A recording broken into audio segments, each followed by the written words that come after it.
Hello everyone, and welcome back to another Mortal Kombat video. With us only a few mere weeks away from the next big installment, I thought that today I'd throw my hat into the ring with a theory of mine that I've been slowly crafting over the course of these last few trailers. Something that has more or less now been solidified by the sudden appearance of the Titan of Time, Kronika. However, I do believe that there is more than meets the eye when it does come to this mysterious figure, and how she's in fact tied to the Dragon King Onaga. So, with that said, what are the established rules of this new era? Well, it looks like everyone more or less returns, but with a slightly altered and deviated path from what we've previously seen. In the case of Raiden, he is of course now mortal. For Kuai Liang, he's taken on the mantle of Scorpion, and for Ken Shi, he begins the story retaining his eyesight. But for his enemies, or in this case adversaries, they have taken a very different path. For Shao Kahn, a being of raw physical power, would instead be born a weak, fragile child. And for Shang, a master of the dark arts, is now completely stripped of his talents and capabilities. So in this new timeline and era, whilst the enemies of the past may be present, they have effectively been neutralized and robbed of their former identities. Whilst, yes, they are not entirely erased from the timeline, Liu Kang has set forth an entirely different path and direction they'll go in, probably in the hopes that they do not succumb to the echoes of history. But even so, with the present change, there is one that seeks to undo that, coming in the form of the mysterious stranger. Whilst not referred to by name, hell, even by the writers during interviews, it's very clear and evident that they are purposely hiding her identity, despite visually her taking on the same appearance as Kronika. So with that said, who could this actually be? Well, I have two theories. First off, is that she's essentially playing the role of the Mushi in this new timeline and era. Now, for some of you younger fans who may be unaware of Deception's Conquest mode, the Mushi was believed to be an emissary of the Elder Gods, one that seeked out a worthy champion to carry out their will, and he could do this by gathering the sacred Kami Dogus. But in reality, the Mushi never really existed. This was all simply part of a maniacal plan forged by the ever-patient Dragon King, plotting his vengeance through a very naive Shujinko. If similarities are to be drawn, then I do believe it to be happening once again, but this time under the guise of Kronika than the Mushi, where Shujinko seeks glory and recognition through the Elder Gods. Maybe Shang here looks for vengeance and redemption through this supposed Kronika.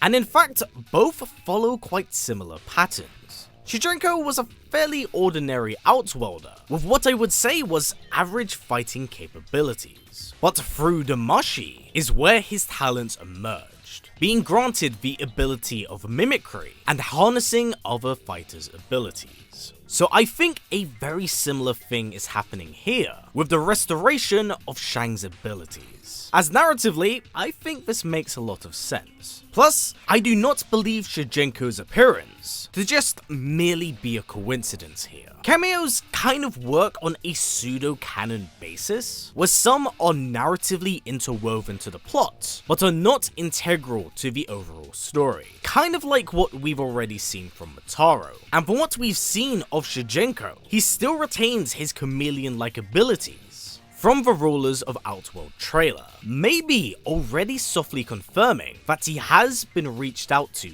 by Onaga. Now, I do actually want to touch back on Kronika here, because in my last video handling the topic, I did mention her rather drastic wardrobe change, describing her attire as one an Oracle would wear, and I kind of want to lean into that for this video, as I believe it adds more substance to this Mushi theory, as typically with Oracles, they're very whimsical with how they predict the future, as we've clearly seen from the footage here. But one thing that I failed to mention when it comes to Oracles especially in Greek mythology. Oracles serve as a medium to the gods, as the textbook definition literally says, a priest or priestess acting as a medium whose advice or prophecy was sought from the gods in classical antiquity. Now, going back to what I mentioned of Greek influence alone, I believe this all does tie in to the inclusion and existence of Titans, making my thoughts and theories on this that much more clear. Now, another idea is that Kronika isn't a mirage cast by Onaga, but actually a reincarnated version of whom she once was, much like Shang and Shao in that respect. But when it comes to characters associated with the Hourglass, like Geras and Liu Kang, they all seem to know of the past, as well as what happened in the previous timeline. So what's to say that this rebooted version of Kronika doesn't also retain those memories? Even now, stripped of her Titan capabilities and left in a mortal form, it's very clear that visually, she isn't a normal mortal. Even so, those entangled with the Hourglass do seem to exist outside the parameters of time itself. So, she could indeed be one of the minds behind usurping Liu Kang's rule. But this now leads to Onaga. So what do we currently know of him in this new era? Well, it's quite little actually, but we do know that he's held up in quite high esteem by Outworld's army, as the uniform does bear his crest. Then there is of course Shigenko, but probably the biggest sign of his existence is his slumbering army that does feature in the Lin Kuei trailer, whilst the entire army was not alive, as it's only a handful that attack Scorpion. We can still see the rest of them in a mummified state. So clearly, something is going on here. But what of Onaga himself? Is he dead or is he alive? Well, currently, that's kind of nigh impossible to know. But if we're working off the established rules of what has become of characters like Shang and Shao, then just maybe Onaga may have been robbed of a certain element of his character that we are all familiar with. His title of Dragon King. Mind you, canonically, the title itself has never had much meaning behind it. It seems like more of a moniker, as it's never known if he was actually King of the Dragons, or if this was in fact a title that he bestowed upon himself after uniting the lands of Outworld. Thus, with everything we know here, I do suspect that this was maybe the thing that he was robbed of in this timeline. Because really, think about it. With Outworld being under completely new and very different leadership in the form of Sindel and previously Jared, maybe something happened here prior between that of the royal line and Onaga himself, with the fallout of it actually leading to the creation of the Mortal Kombat tournament, having it be a way to test the strength of fighters from both realms to guarantee that they were strong enough to ever protect it from something that's devastating. And it adds a little more context as to why the Mortal Kombat tournament in this universe is far more friendly. It is designed to test the skill of fighters, opposed to having it as one of survival. But back on the topic of Onaga, and what could have previously come before, maybe behind the scenes, or even before this, Onaga is creating his undead army in order to overthrow Outworld and acquire said title. But if this has all happened in the past, and I'm loosely linking in what we have learned, it could have been Shao that was responsible for defeating Onaga, as we've heard him being branded as victor of the Tarvarian War and conqueror of the Quartan Plains, which then also ties into why Outworld's army bear the crest of the Dragon King Onaga. Now, hypothetically, if he is dead, buried or incarcerated in some way, I'm pretty sure we get a line from him in the Lin Kuei trailer. And whilst it definitely sounds distinctly close to Shao, I do not believe it to be the general. I'd also kind of like to humor the idea of him being related to Shao, because one line that has persisted throughout the game's marketing is the tagline, "It's in our blood."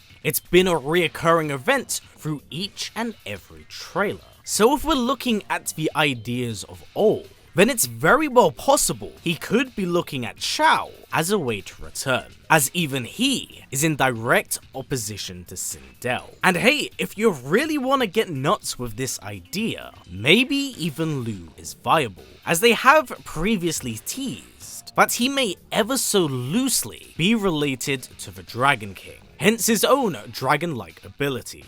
So Liu Kang could be seen as the ideal host, as it removes him from power, gives Onaga incredible strength, and the power he needs to rewrite reality, which in itself is kind of eerily similar to what he had set up and planned all the way back in Mortal Kombat Deception. But with that said, what are your thoughts on the mysterious stranger and this ever so loose, but what I would say is a fairly grounded theory for how Onaga could return, as I wanted to draw ideas from what we have in the established present and see how it ties and tethers into that of the older existing canon, bringing them back in a new yet fresh way for the modern day present. As I know we're now actually at a point in the series where there's actually an entire generation of fans that have never had the chance to experience the 3D games, as well as the stories and characters that have come with it. So with that said,